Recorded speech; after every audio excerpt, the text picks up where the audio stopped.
Hi everybody, this is Lacy Kelly. Welcome to Civic Connection. Today we're visiting with Brian Donnelly, who's the Executive Director of OC Pathways, which is part of the Department of Education in Orange County's $15 million California Career Pathways Trust Grant.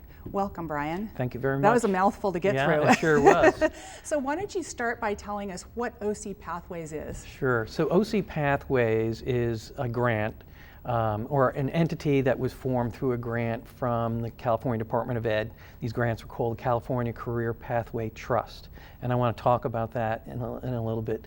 But it's a partnership with 9 community colleges, so all the community colleges in Orange County, all of our high school districts, and that's 14. And then there are about 5 different organizations like Orange County WIB, Orange County Business Council, and there are a number of groups that are called intermediaries like Vital Link and Growth Sector, and they help make connections between the business community and the educational community. Okay. When you say WIB, just so our viewers know, that's Sure. Workforce Investment Board. Workforce Investment Board, and they're helping us. So here's what's happening. Nationally, and really internationally, there's a big concern about preparing students for a very changing world.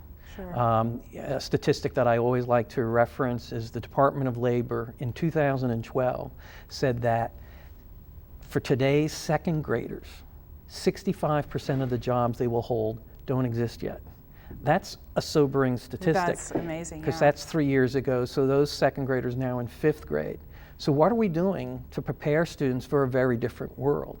And if you look at education, for the most part, it's still following a very traditional model, that industrial model that was relevant and useful, decades ago. But now we're at this time where the type of preparation students need is very different. So OC Pathways is an attempt to really do school differently in terms of helping students with what in the Common Core standards, you probably have heard of that, the big emphasis on college and career readiness.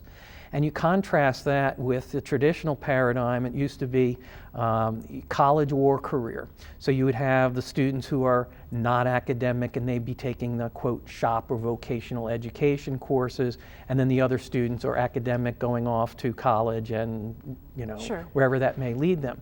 Now the idea is college and career readiness for all the students. So what that means is taking the technical education type courses. So in OC Pathways, we have a number of what are called industry sectors. We've got healthcare, biotech, digital media arts, information communication technology, engineering, advanced manufacturing, and design. Those are a lot of high-wage, high-growth areas. The selection of those pathways for our grant was based on economic forecast data. And so we're doing multiple things. On one hand, we're trying to increase the quality and the rigor of the courses in those areas so a student can be prepared for careers in those areas. Okay. However, at the same time, we want the what they call career technical education to become much more of an integrated part with the entire school culture. And this gets into the reality that I think most educators would agree, when you're asking teachers to prepare students for college and career, most educators, their experience in careers is being an educator. Right. And so how do we bring the outside world of work into the classroom, and conversely, how do we bring students out into the world of work? You guys have an association with JPL, am I correct? Yes. Can you tell us about that? Yeah, this to me is symbolic of where we want to go. So we have a company called Optera Energy Systems, and they provided $40,000 to fund paid internships for 8 students from Santa Ana High School who are right now up at JPL working on Mars rover, and oh my goodness. It's just incredible. How exciting. It's exciting. But that's a great example of connecting students to that world outside of the classroom. Quick question for you. It sounds like this is shifting a little bit. You've got the knowledge base, but you're also looking at teaching these kids a little bit more how to think through ambiguity.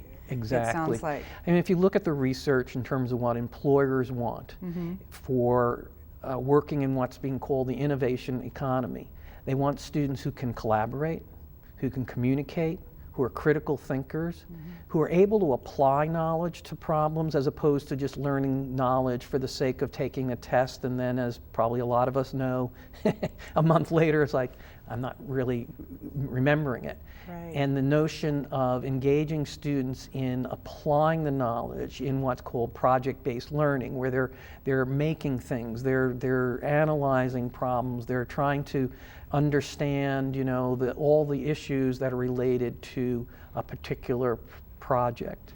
One of the things that I think is really powerful, the fact that these grants are called California Career Pathway Trust. And that word, to me, Trust. embodies a lot. On one hand, it's an investment like a trust account, but it's also about families and students trusting that we as educators in the educational system are doing what's right for students. And I think OC Pathways, and I have to say the leadership at Orange County Department of Ed is really visionary in terms of, if we're going to fulfill that trust for students, we have to make sure that they're prepared with those areas of communication, collaboration, etc., in addition to understanding the knowledge. But the knowledge is not enough by itself. Thanks for coming today, Brian. That's it for Civic Connection. We'll see you next time.